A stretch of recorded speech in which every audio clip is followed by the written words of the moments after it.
അങ്ങനെ 7 മണിക്കൂറിൻ്റെ യാത്രയ്ക്ക് ശേഷം ഞാൻ ലിസ്ബണിൽ എത്തിയിട്ടുണ്ട്. അപ്പോൾ ഇവിടെ ഒരു 2.5 മണിക്കൂർ വെയിറ്റ് ചെയ്തതിന് ശേഷം ബോർഡിങ് സ്റ്റാർട്ടായിട്ടുണ്ട്. ഇതാട്ടോ എനിക്ക് പോകാനുള്ള ഫ്ലൈറ്റ്.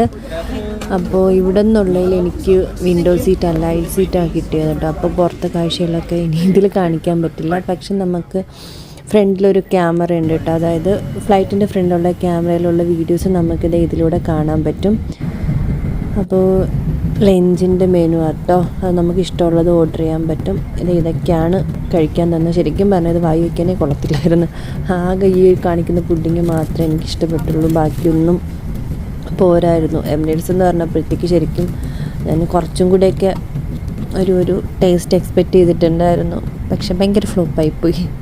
ഇത് കഴിഞ്ഞിട്ട് ഫ്ലൈറ്റ് ലാൻഡ് ആവുന്ന 2 മണിക്കൂറുള്ളപ്പോഴത്തേക്കും ഒരു സാൻഡ്വിച്ചും ചൊക്കോയും ഒരു ബ്ലാക്ക് ടീയും കൊണ്ട് തന്നിട്ടുണ്ടായിരുന്നു. അത് കഴിച്ചിട്ട് ഇനി 2 മണിക്കൂറുള്ളൂ ദുബായ് ലാൻഡ് ചെയ്യാനായിട്ട്.